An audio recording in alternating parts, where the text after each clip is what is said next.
Good morning. Wednesday morning breakfast. Pongal Pongal உள்ள ஊற்ற சொல்லுவா. சாம்பார் சாம்பார் சாம்பார். டிஃபன் சாம்பார் செய்யும் போது எடுமான்னு நீ தூங்கிட்டு நீ எடுத்துக்கலாம்ல. நீயே நானே எடுக்குவா என்ன சொல்லியா? இவ்வளோ தூரம் எல்லாம் கேட்குறாங்க.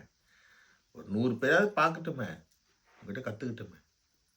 நின்று போய்ப்பா மிதக்கிறான், நெய்யில் குளிக்கிறான். டெய்லி சாப்பிடக்கூடாது, என்னைக்காவது ஒரு நாள் இப்படி சாப்பிட்ணும். உடம்பு குட் ஃபேட் தேவை.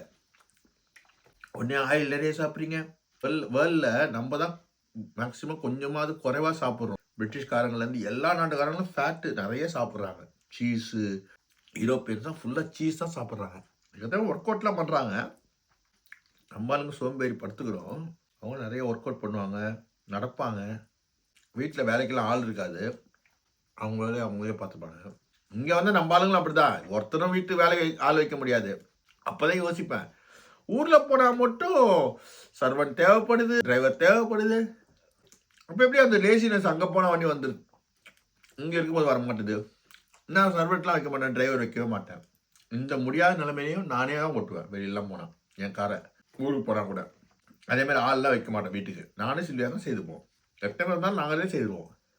இங்கே இருக்கிற அதே உடனே தான். இல்லை அங்கே போய் ரெஸ்ட் எடுக்க போகிறோம்.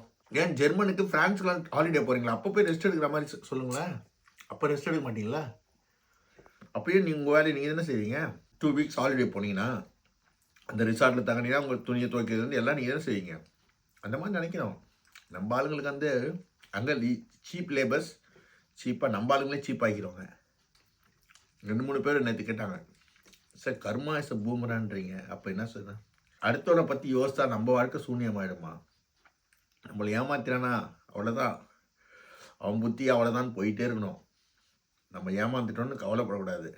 நம்ம ஏமாறல, அவன் தான் ஏமாந்துட்டான். நம்ம நிம்மதியாக தூங்குவோம், அவன் நிம்மதி இல்லாமல் சாவான். மனசாட்சி உள்ளவனாக தான். மனசாட்சி இல்லாத மிருகத்துக்கிட்ட நேரத்துக்கு மனசாட்சியை பற்றி எதிர்பார்க்க முடியும்? ஒன்றுத்தையும் எதிர்பார்க்க முடியாது. அது மிருகம். நாய் கடிச்சிச்சுன்னா நாய்கிட்ட போய் நீ கஷ்டம்னு கேட்க முடியுமா? சிங்கத்துக்குள்ள போய் நீ சாப்பிட்டேன்னு கேட்க முடியுமா? அது மாதிரி தான் இது மாதிரி ஜென்மங்க இருக்கும். அதுங்கெல்லாம் திருத்ததுக்காக இந்த உலகத்தை நம்ம வந்திருக்கோம்.